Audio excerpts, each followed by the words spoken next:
Taxonomy में बताए थे आपको कि टैक्सोनॉमी में हम लोग क्या करते हैं, क्लासिफिकेशन करते, नोमेनक्लेचर करते और आइडेंटिफिकेशन करते ऑर्गेनिज्म का। इसकी आवश्यकता क्यों पड़ी?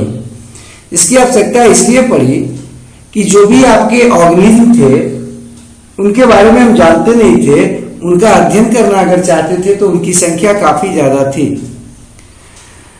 तो जब ऑर्गेनिज्म की जानकारी हमें हुई तो उसमें जो है ना लाखों लाख ऑर्गेनिज्म है, अगर उसको एक एक दिन भी अगर दिया जाए समय सब पर तो लाखों दिन हमको चाहिए, और वो लाख दिन हम लाएंगे कहाँ से जब उतना दिन जिएंगे ही नहीं।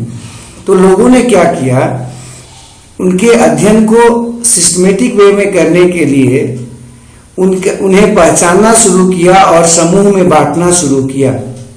जैसे अभी वर्तमान में बटा हुआ है आदमी, है ना, ह्यूमन बीइंग। ह्यूमन बीइंग का में किसी एक का भी अगर अध्ययन कर लेते हैं तो वैसे जो भी ऑर्गेनिज्म होंगे सबके कैरेक्टर सेम होंगे।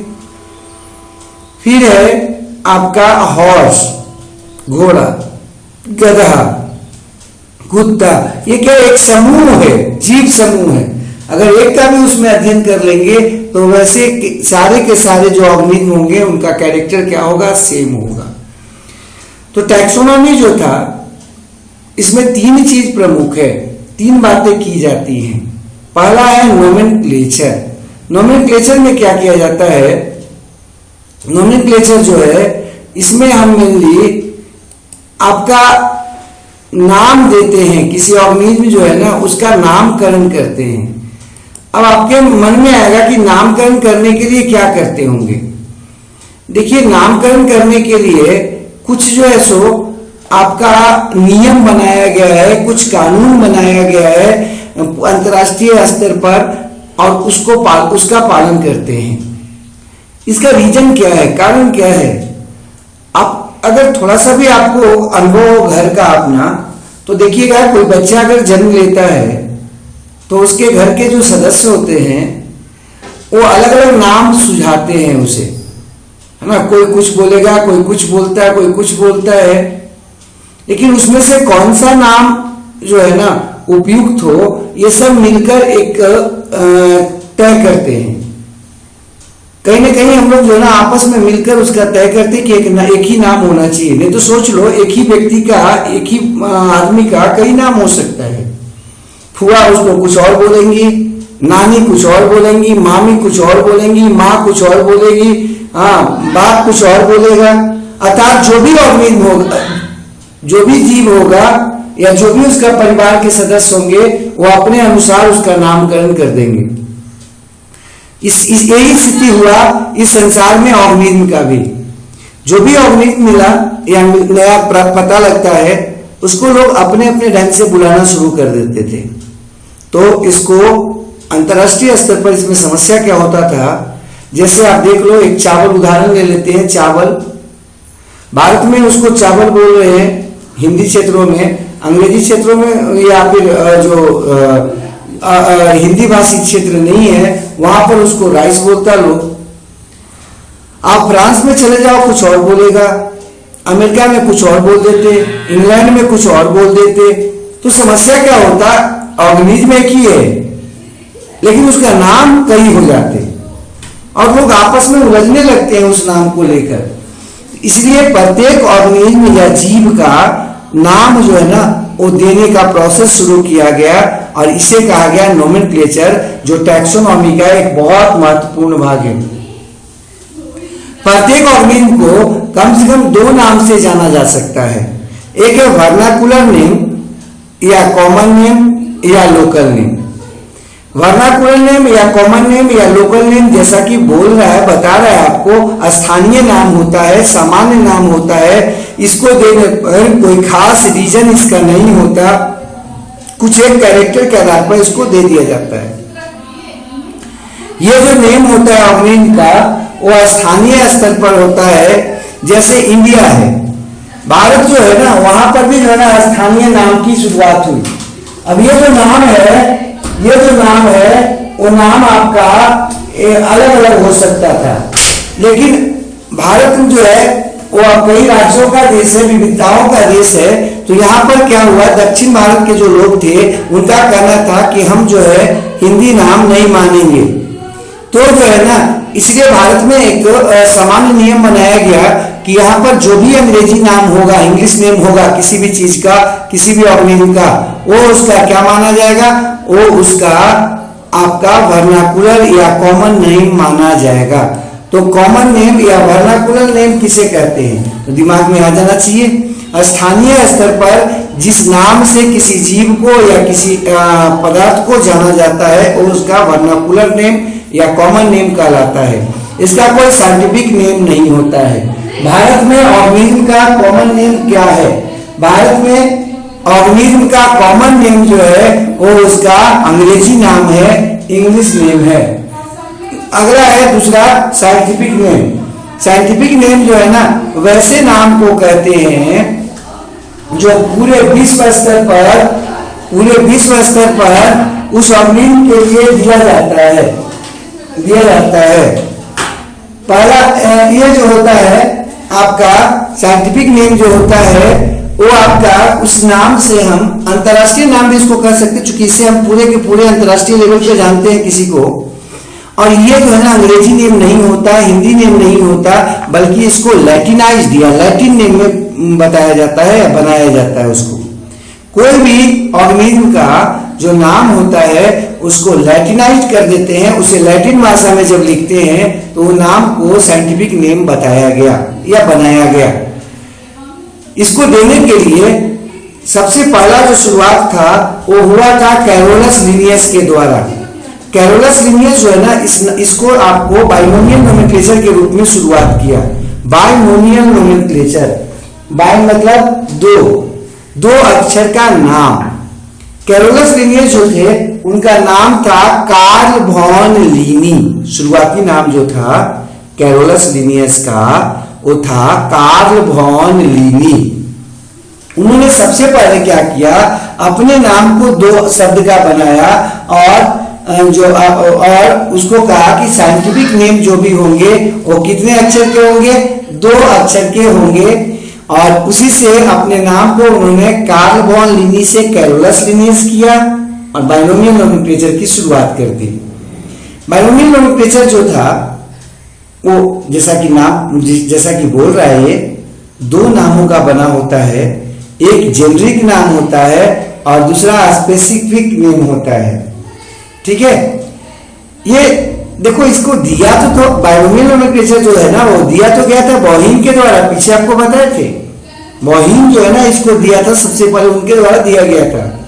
लेकिन इसको पूर्ण विकसित या एक सिस्टमेटिक वे में इसका रीजन के साथ नेमिंग करने का जो प्रोसेस था वो डेवलप किया गया कैरोलस लिनियस के द्वारा अपने किताब में। और 2 किताब उन्होंने लिखा इसके लिए, एक स्पेसिस प्लांटेरम था और एक सिस्टीमा नेचुरली था। एक प्लांट के लिए लिखा और एक एनिमल के लिए लिखा। एक किताब उन्होंने और लिखा जिसका नाम था फिलोसफिका बॉटनिका, है ना। फिलोसोफिया बॉटनिका जो था, फिलोसोफिया बॉटनिका, इसमें क्या किया उन्होंने रूल बनाया, नियम लिखा था और उसी के आधार पर नामकरण किया था। अब यहां पर बात करते हैं rules of binomial nomenclature. Binomial nomenclature का नामकरण का नियम। देखो ये नियम बनाता कौन है, हम नाम कैसे दें, कैसा नाम होना चाहिए, उसके लिए नियम बनाता कौन है। तो इसके लिए नियम जो है वो आपका international code of botanical nomenclature ICZN और एक है international code of botanic nomenclature ICBN। ये दोनों बनाते हैं। एक संस्था है, ये अंतरराष्ट्रीय संस्था है जिसमें कई देशों के जो है ना लोग होते हैं, वैज्ञानिक होते हैं, रिसर्चर्स होते हैं और इसको अंतरराष्ट्रीय स्तर पर मान्यता प्राप्त है। ये क्या करता है, जो भी एनिमल्स मिलता है उसका नामकरण, जो कोई ऑर्गेनिज्म, कोई अगर आदमी किया हो, कोई व्यक्ति अगर उसका नामकरण करता है तो वो उसका क्या करता है, प्रमाणित करता है कि नहीं इस ऑर्गेनिज्म का नाम यही होगा। अर्थात वर्तमान में साइंटिफिक नेम जो है वो इन्हीं दोनों संस्थाओं के द्वारा गाइडेड है। एक है international code of zoological nomenclature, ये आपका एनिमल्स के लिए, और दूसरा है international code of botany nomenclature. हाँ, ये किसके लिए? पौधों के लिए।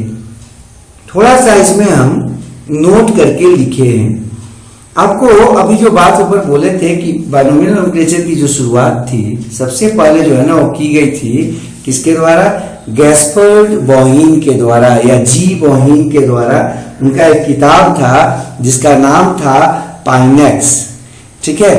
और पाइनेक्स जो था इसी में उन्होंने जो है ना बाइनोमियल नोमेनक्लेचर की बात की थी, लेकिन वो पूरी तरह से डेवलप या विकसित नहीं थी, तो ज्यादा लोगों का ध्यान उस पर नहीं गया।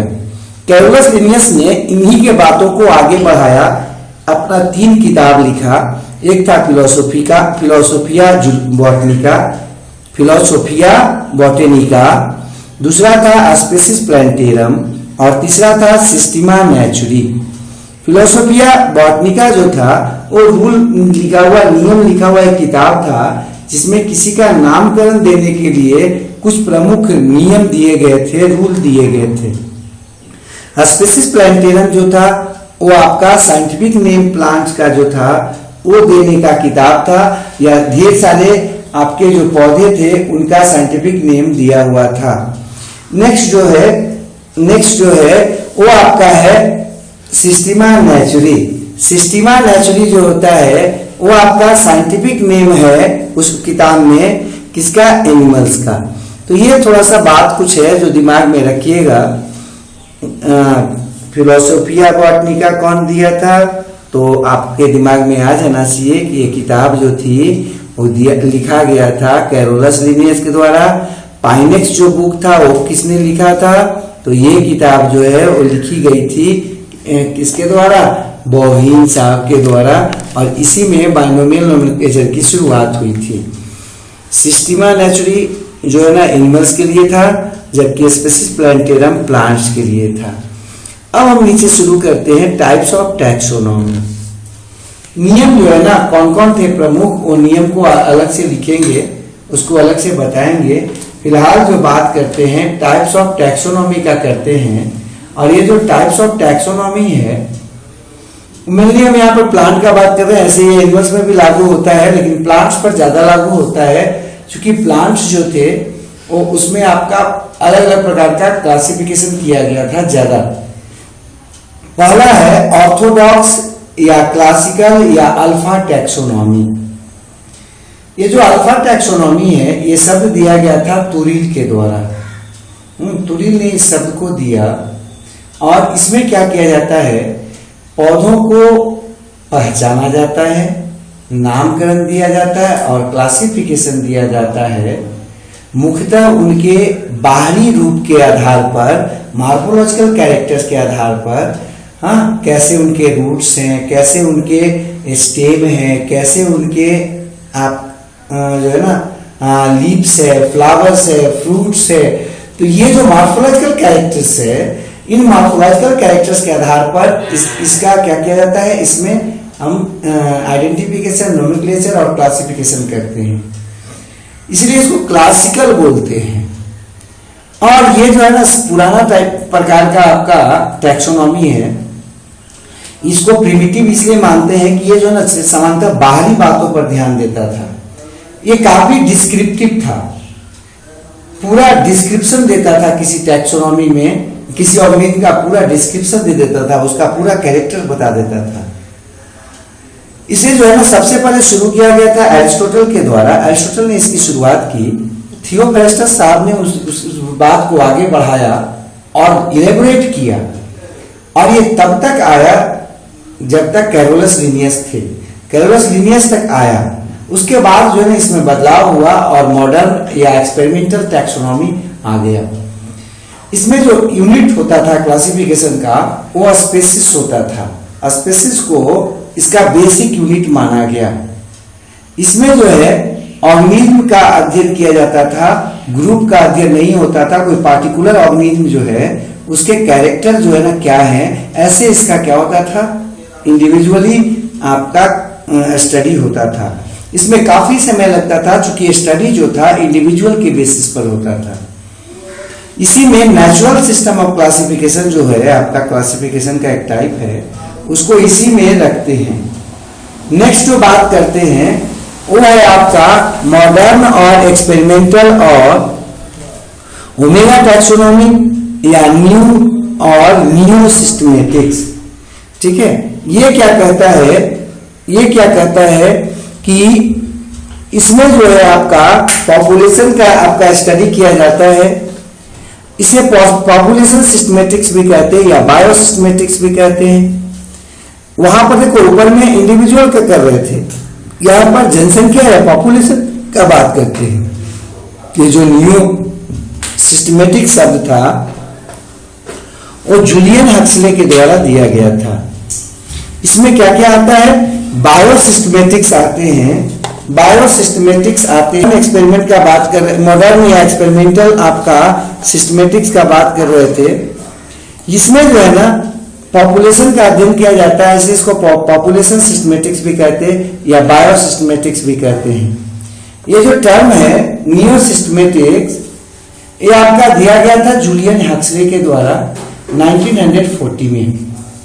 इसमें क्या क्या किया जाता है, इसमें क्या क्या आता है, तो पहला है इसमें बायो सिस्टमेटिक्स। कई प्रकार के होते हैं, वो इसको भी कई भाग में बांटा जाता है मॉडर्न या एक्सपेरिमेंटल आपका टैक्सोनॉमी को। उसमें पहला जो है वो है बायो सिस्टमेटिक्स।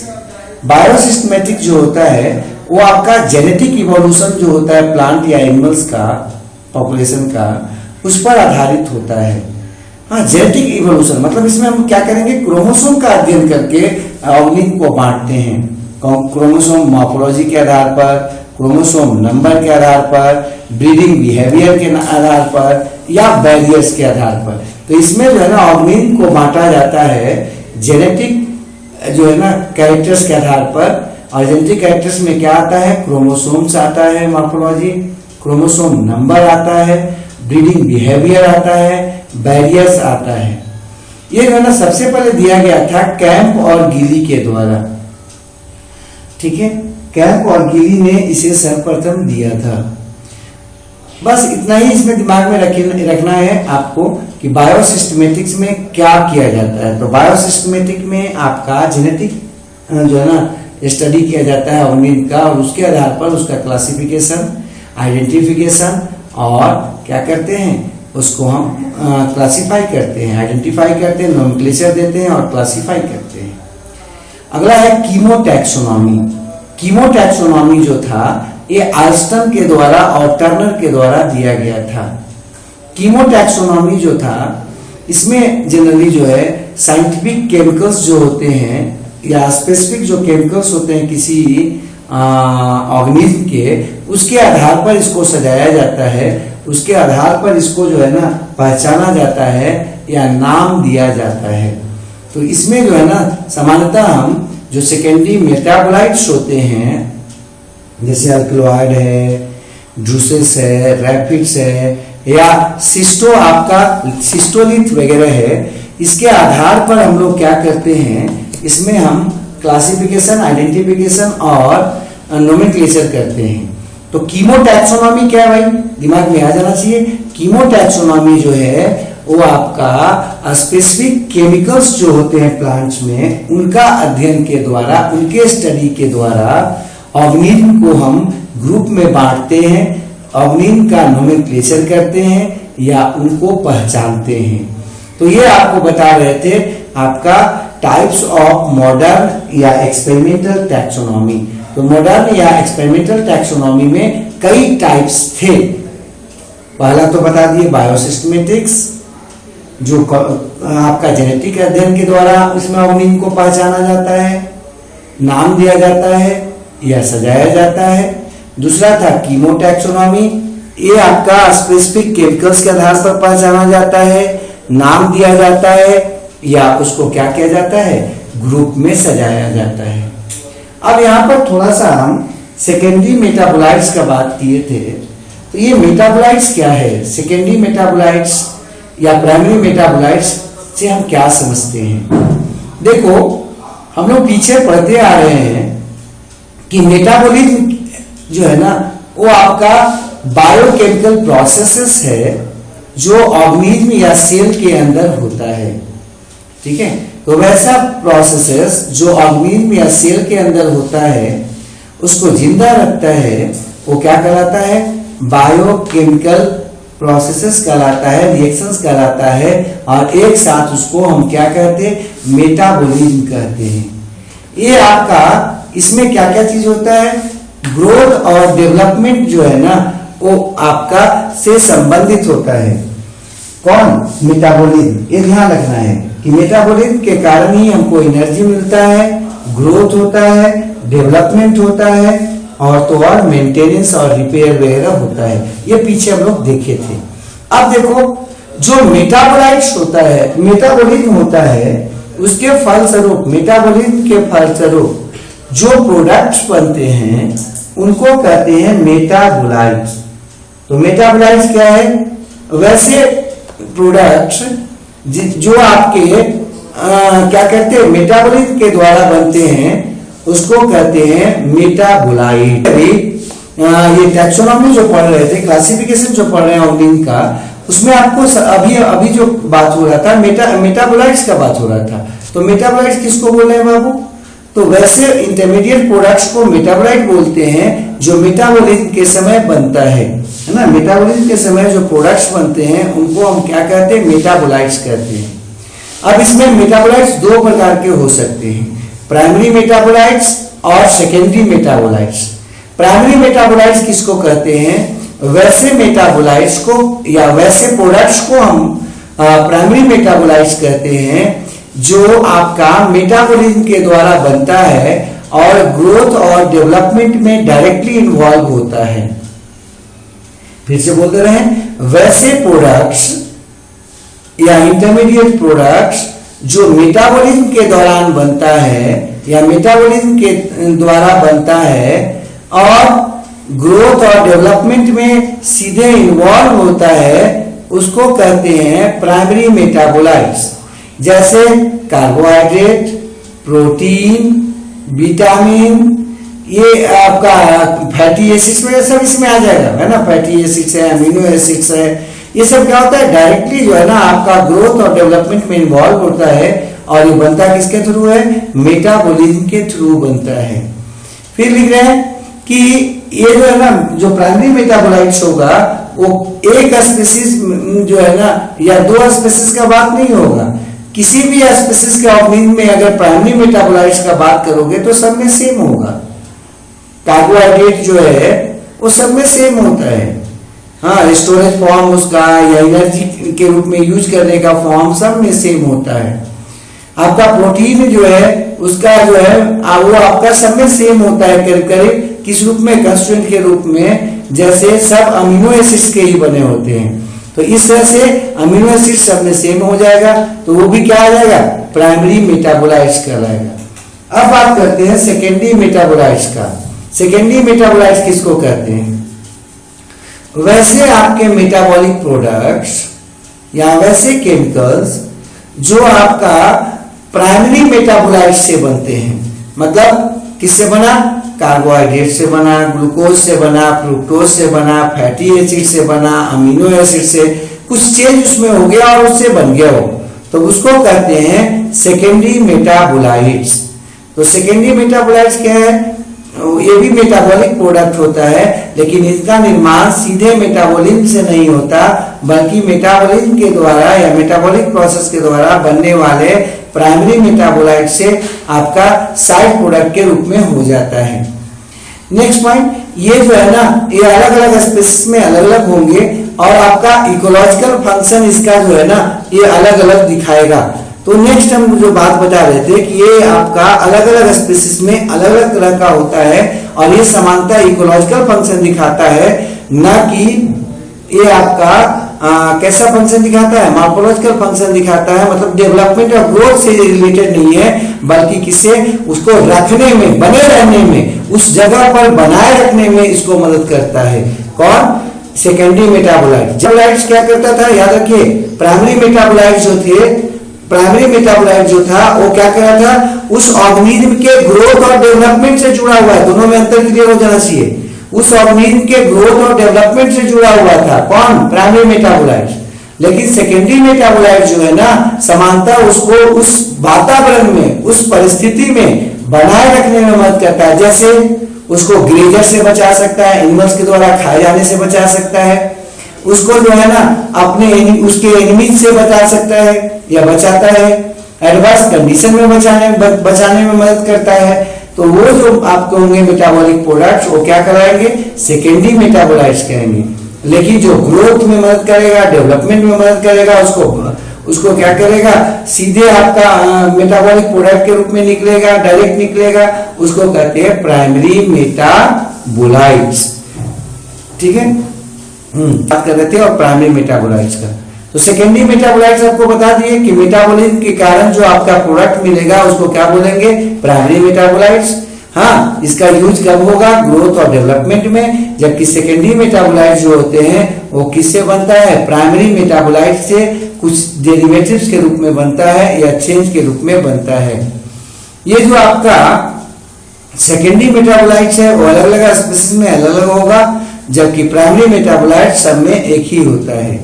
सेकेंडरी मेटाबोलाइट जो होता है वो आपका फिनोलिक हो सकता है कंपाउंड, स्टेरॉइड हो सकता है, एंटीबायोटिक, अल्केलॉइड्स हो सकता है, etc। आप पढ़ोगे ना जब प्लांट्स तो आपको बार बार अल्केलॉइड्स का बात आएगा, बार बार अल्केलॉइड्स का बात आएगा। तो अल्केलॉइड्स क्या है? थोड़ा थोड़ा इस सबको देख लेते हैं एक लाइन में। हाँ, अल्केलॉइड्स किसको बोलते हैं? तो ये प्राकृतिक रूप से मौजूद या प्राकृतिक रूप से पाया जाने वाला ऑर्गेनिक कंपाउंड्स होता है, जो आपका क्या होता है? बाय प्रोडक्ट होता है समांतर नाइट्रोजन मेटाबॉलिज्म का। तो अल्कलॉइड्स क्या है? नेचुरली अकरिंग ऑर्गेनिक कंपाउंड्स होता है जो नाइट्रोजन मेटाबॉलिज्म का क्या होता है? बाय प्रोडक्ट्स होता है।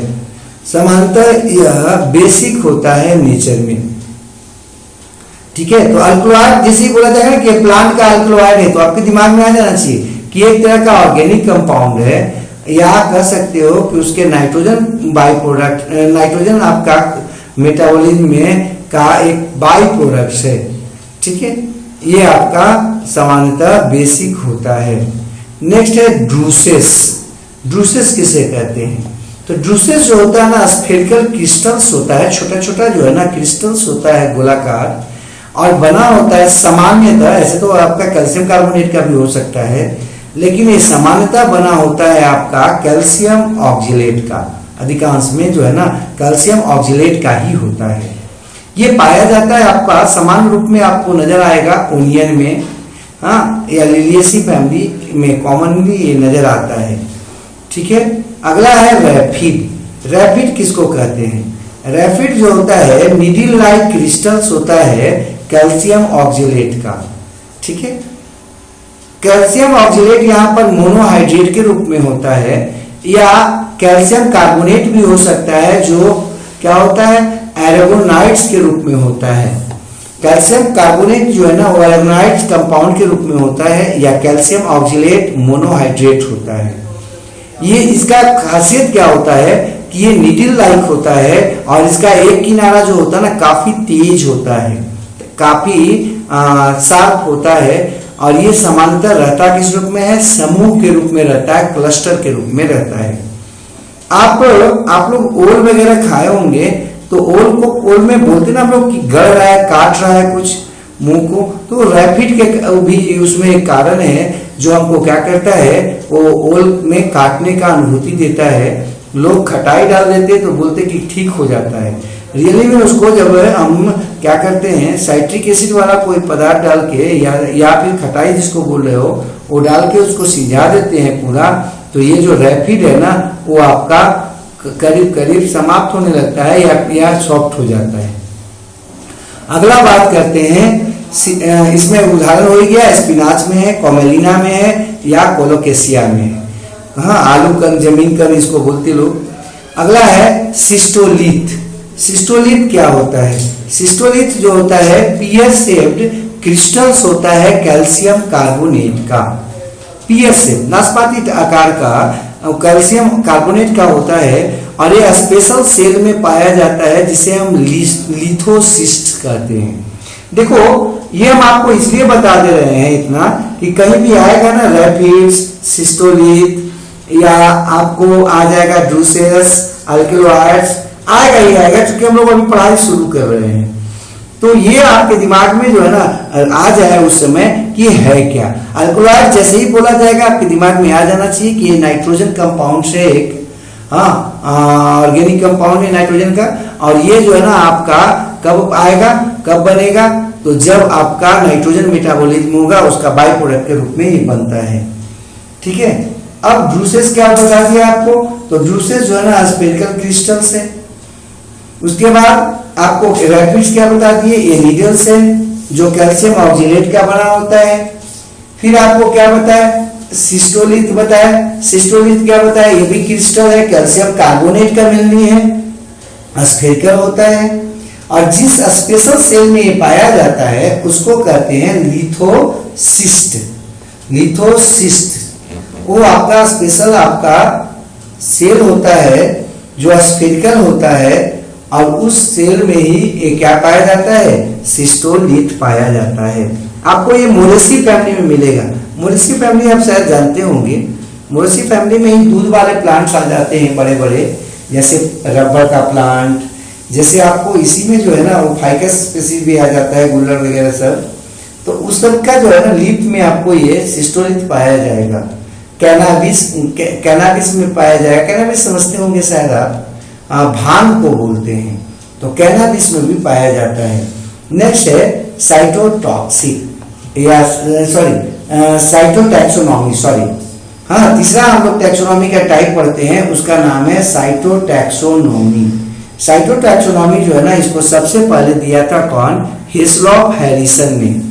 हिस्लॉप हैरिसन ने इसको दिया, और इसमें क्या था कि साइटोलॉजिकल स्टडी के आधार पर ऑर्गेनिज्म को पहचाना जाता था। साइकोलॉजिकल कैरेक्टर के आधार पर उनकी पहचान की जाती थी, उनको आपका नाम दिया जाता था और उनको सजाया जाता था। तो ये जो टैक्सोनॉमी है, साइटोटैक्सोनॉमी है, इसमें आपका जो आपका टैक्सोनॉमी का क्राइटेरिया है, क्राइटेरिया क्या है इसमें, साइटोलॉजी है, साइकोलॉजिकल स्टडी है। तो साइकोलॉजी आप लोग एकदम दिमाग में रखना। साइकोलॉजी क्या है भाई, स्टडी अबाउट साइटोप्लाज्म या सेल के अंदर के स्टडी को हम लोग साइकोलॉजी कह देते हैं। नेक्स्ट बात करते हैं न्यूमेरिकल, ये कैरियो टैक्सोनॉमी। कैरियो शब्द जहां भी आएगा आपके दिमाग में आ जाना चाहिए, कैरियो का मतलब न्यूक्लियस होता है, कैरियो टैक्सोनॉमी। हाँ, इसमें हम लोग क्या करते हैं, न्यूक्लियस और साइटोप्लाज्म की स्टडी करते हैं, और उसके आधार पर ऑर्गेनिज्म को पहचाना जाता है और सजाया जाता है। जैसे आप सुने होंगे, हाँ, क्या है, साइटोप्लाज्म में हो जाएगा।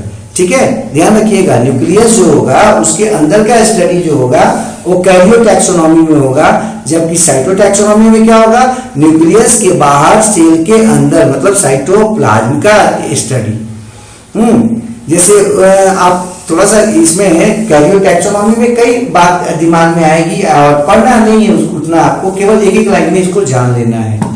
जैसे आप प्रोकैरियोट्स बात करता है कोई, तो प्रोकैरियोट्स में आपके दिमाग में क्या बात आता है, उसमें न्यूक्लियस नहीं होगा, उसमें क्रोमोसोम जो होगा ना केवल एक गोलाकार डीएनए के रूप में होता है, तो ये कैरियो टैक्सोनॉमी का रहेगा।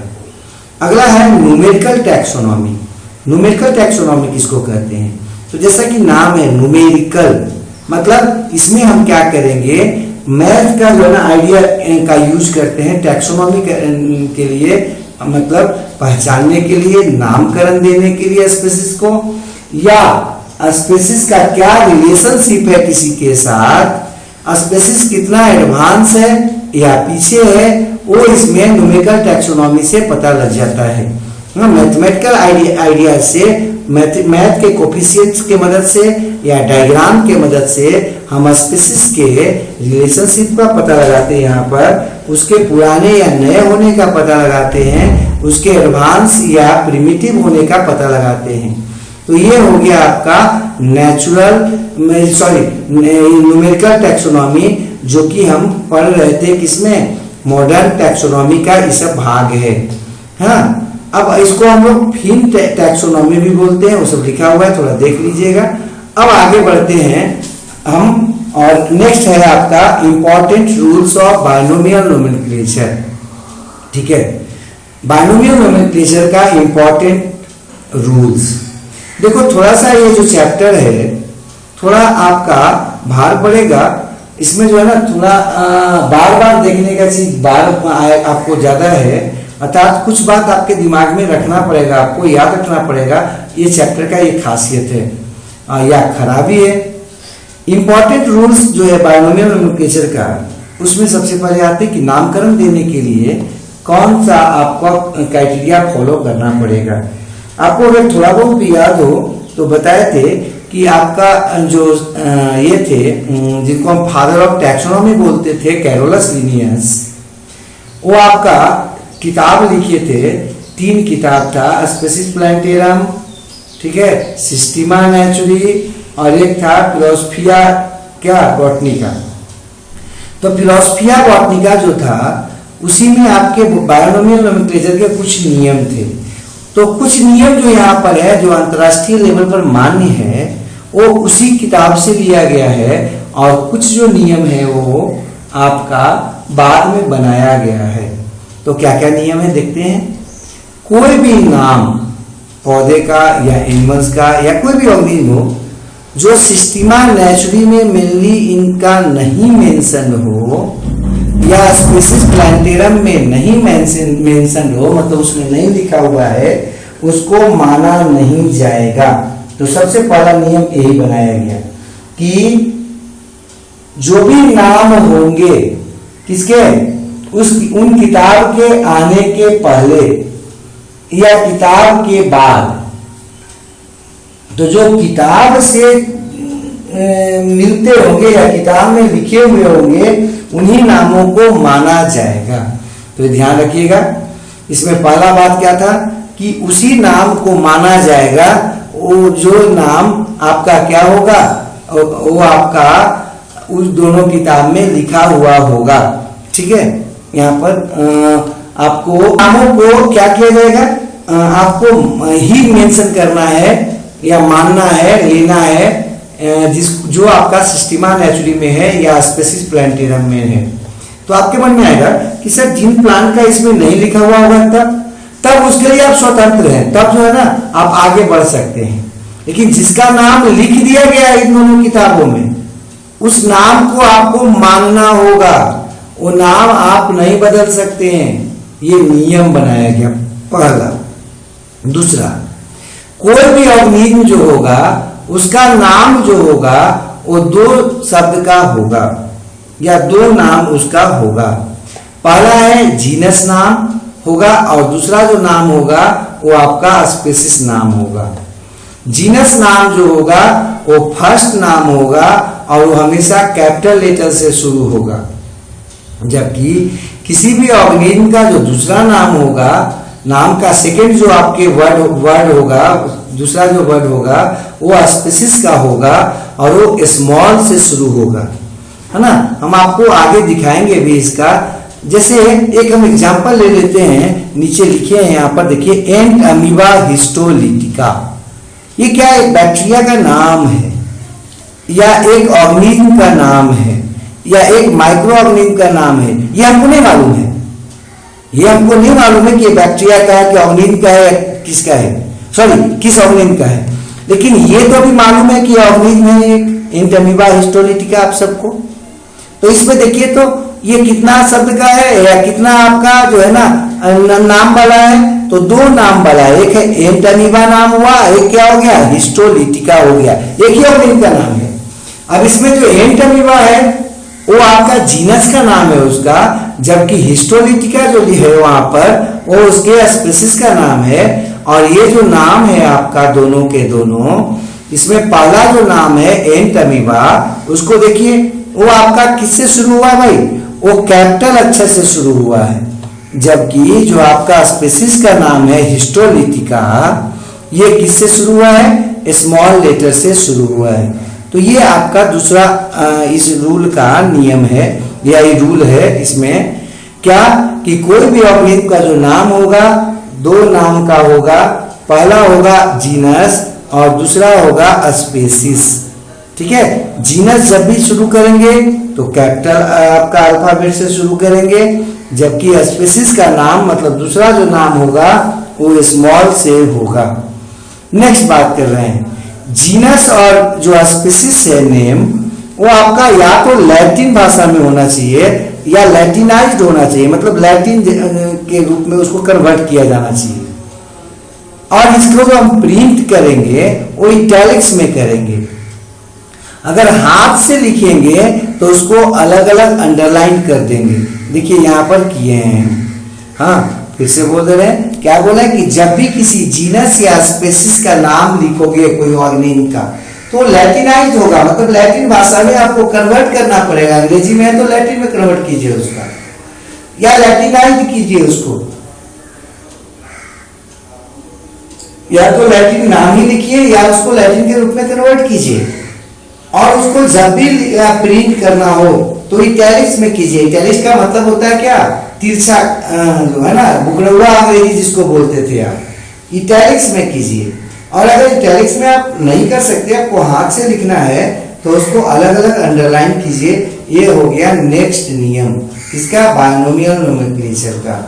नेक्स्ट आते हैं, कोई भी नाम, ये कोई भी नए जीनस का अगर आपको मिलता है तो वो आपका ध्यान रखिएगा, उसका स्पीसीज का नाम भी आपको देना पड़ेगा। कोई ऑर्गेनिज्म आपको मिला, मान लिया आप कहीं जा रहे थे, कहीं काम कर रहे थे, आपको कोई ऑर्गेनिज्म मिला जिसको आपने नेट पर डाला, सर्च किया, उसका फोटो वगैरह, लेकिन कोई सबूत आपको नहीं मिला, कोई नाम उसका नहीं मिला कि इसका नाम क्या है और ये कौन सा जानवर है, तो आपको क्या करना पड़ेगा, उसको पहले आइडेंटिफाई करना पड़ेगा। आइडेंटिफाई करने के बाद उसका नामकरण में सबसे पहले आप जीनस का नाम दोगे, और उस ऑर्गेनिज्म का जब जीनस का नाम दे दोगे तब उसका स्पीसीज का नाम भी आपको देना ही पड़ेगा। मतलब केवल जीनस का नाम देकर हम नहीं छोड़ सकते हैं, केवल स्पीसीज का नाम देकर किसी ऑर्गेनिज्म को नहीं छोड़ सकते हैं। जब भी नाम देना होगा तो हमको कंप्लीट नाम देना होगा, और वो कंप्लीट नाम क्या है, genus plus species name. Next बात पर आते हैं, अगर दो जेनरा जो है, अगर दो जेनरा है मतलब दो जीनस है और दोनों का समान नाम है एनिमल किंगडम में, तो एक बात हमेशा ध्यान रखिएगा, ये संभव नहीं है। कभी भी दो जेनरा अगर है तो उसका एक ही नाम नहीं हो सकता है। हाँ, दो जानवर जो अलग अलग कैरेक्टर्स के हैं उनको एक ही जीनस का नाम नहीं दे सकते, इवन एक ही स्पीसीज का नाम नहीं दे सकते हैं। मतलब एक ही स्पीसीज के अंदर, सॉरी, एक ही जीनस के अंदर दो स्पीसीज सेम टू सेम नहीं हो सकते हैं। तो फिर से हम बोल दे रहे हैं कि इस यहाँ पर जो टैक्सोनॉमी कर रहे हैं हम, तो किसी भी ऑर्गेनिज्म का जो नाम होगा वो आपका जीनस जो नेम होगा वो हमेशा अलग अलग ऑर्गेनिज्म का अलग अलग होगा। ये ना कि कहीं पर एंट अमीबा लिख दिए हैं तो अब दो तीन को अलग अलग तरह के जो स्पीसीज मिलेंगे उन सब को हम एंट अमीबा ही कर देंगे, तो ये गलत हो जाएगा। दूसरा बात एकदम दिमाग में रखिएगा कि एक ही जीनस के अंदर दो या अधिक स्पीसीज नहीं हो सकता है। एक जीनस के अंदर हमेशा कितना स्पीसीज होगा, एक स्पीसीज होगा। तो ये आपको बताए किसके बारे में कि एक ही जीनस नाम का दो ऑर्गेनिज्म नहीं हो सकता, दो स्पीसीज नहीं हो सकता, एक ही स्पीसीज नाम का दो ऑर्गेनिज्म नहीं हो सकता।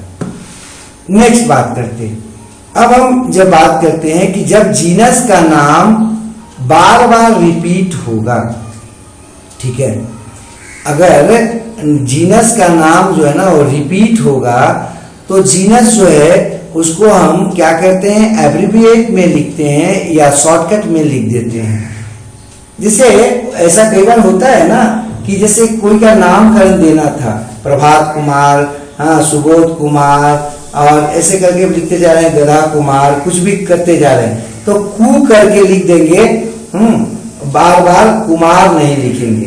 वो यहाँ करना था कि जब भी हम जीनस का नाम देंगे किसी ऑर्गेनिज्म का, और वही जीनस का नाम फिर आगे के स्पेसिस दूसरे ऑर्गेनिज्म के लिए मिला, मतलब उसी स्पेसिस में, उसी जीनस में दूसरा स्पेसिस अगर आपको मिले, तो आपको क्या करना पड़ेगा, पूरा नाम नहीं लिखना है, बल्कि नाम का केवल जो है ना संकेत लिख देना है।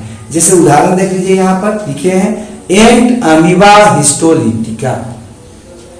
एंट अमीबा हिस्टोलिटिका एक ऑर्गेनिज्म है, और जस्ट देखिए एक और लिखे हैं ई कोलाई, तो यहां भी पूरा नाम क्या हो जाएगा, एंट अमीबा कोलाई।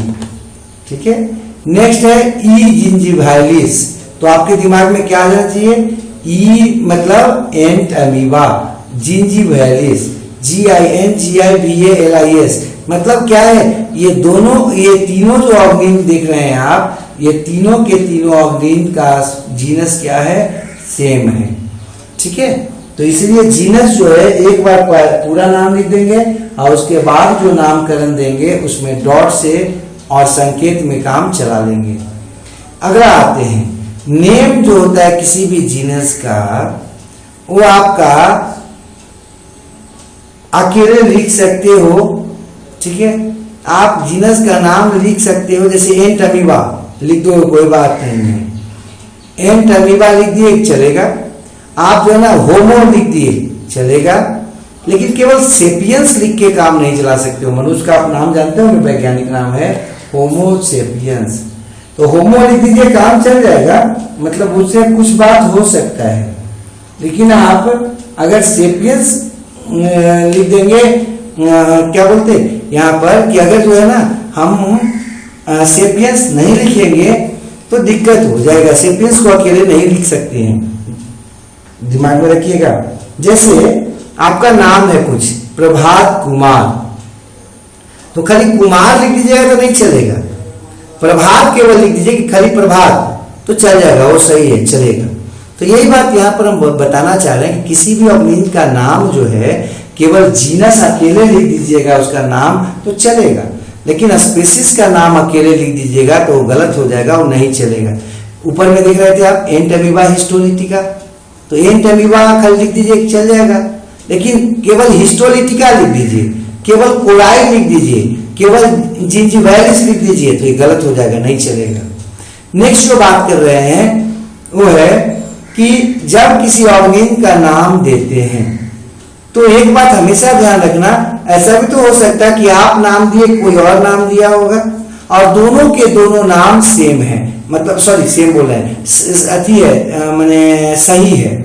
आप जो नाम दिए किसी ऑर्गेनिज्म को खोज के वो, और कोई दूसरा कोई भी जो है ना नाम दिया उसी को, सेम टू सेम एकदम नाम दे, ऐसा गुण के आधार पर नाम में थोड़ा अंतर हो सकता है। जैसे कोई किसी को केला बोला और उसी को जो है ना हम बनाना बोल दिए, हाँ, कुछ समय बाद कोई उसको बनाना बोला, कोई केला बोला, अब दोनों नाम सही है, तो कौन नाम जो है ना मान्य होगा, किसको रखा जाए यहाँ पर, तो वो नाम जो पहले दिया गया था वो आपका माना जाएगा सही, और इसको बोलते हैं लॉ ऑफ प्रायोरिटी।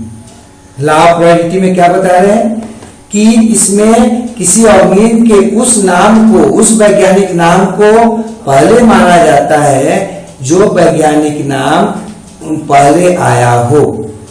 ठीक है, दूसरा बात करते, अगला बात करते, किसी भी फैमिली का बात करोगे, किसी भी फैमिली का बात करोगे जीनस का, तो उसमें जीनस में क्या करो, IDAE जोड़ देना। IDAE जोड़ दोगे ना तो क्या बन जाएगा, आपका फैमिली बात बन जाएगा। ठीक है, लेकिन सब फैमिली अगर बनाना होगा तो INAE जोड़ते हैं। हाँ, ये आपका बात कर रहे थे कौची में बाबू, एनिमल्स में बात कर रहे थे। ठीक है, यहाँ पर बाबू, और सब फैमिली में क्या जोड़ना है, INAE हो जाएगा।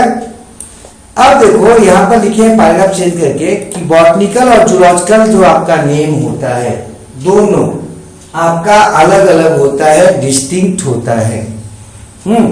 वो दोनों एक नहीं हो सकता किसी का भी।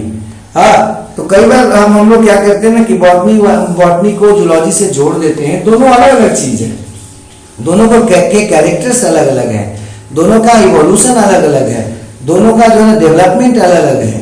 तो इसलिए इसको हम एक साथ नहीं रख सकते, दोनों को अलग अलग कर लेंगे। नेक्स्ट जो बात कर रहे हैं, कुछ इंपॉर्टेंट सफिक्स है जो प्लांट्स में सामान्यतः यूज होता है। यहाँ पर कर लो बाबू, प्लांट में है, मतलब पीछे जुड़ा हुआ है। सफिक्स प्रीफिक्स समझते होंगे आप लोग, किसी शब्द के पहले आने वाला तो उसको क्या कहते हैं, प्रीफिक्स। और किसी शब्द में बाद में आने वाला उसको क्या कहते हैं, सफिक्स कहते हैं। तो इसमें जो सफिक्स है आपका, अगर बॉटनी का बात करेंगे, हम प्लांट्स का बात करेंगे, तो डिवीजन जो है ना उसमें फाइटा लगा देते हैं। जीनस जो है ना उसमें फाइटा लगा दो तो उसका क्या बन जाता है, डिवीजन बन जाता है। और प्लस उसी तरह से आपका जो आपका क्या है, जीनस है, उसमें आप ऑप्सिडा लगा दो तो आपका क्लास बन जाएगा। इसी तरह से सब में जो है ना, जीनस में केवल ALES लगा दो तो एल्स तो ऑर्डर बन जाएगा। फैमिली अगर लिखना है प्लांट्स में तो ACAE लिख देते हैं तो फैमिली बन जाता है। ठीक है, ये कुछ आपको हम बता रहे थे इंपॉर्टेंट सफिक्स। नेक्स्ट जो बात करते हैं हम, फादर ऑफ टैक्सोनॉमी। ठीक है, फादर ऑफ टैक्सोनॉमी का अगर बात करें तो ये है कैरोलस लिनियस। जैसे ही क्वेश्चन में आएगा कि फादर ऑफ टैक्सोनॉमी तो आपके दिमाग में आ जाना चाहिए कैरोलस लिनियस। लेकिन अगर क्वेश्चन पूछेगा father of taxonomy in India तो बोलेंगे बी सांता पाउ। हाँ, बी सांता पाउ को हम क्या कहते, भारत के टैक्सोनॉमी का फादर कहते हैं। ठीक है, अब हम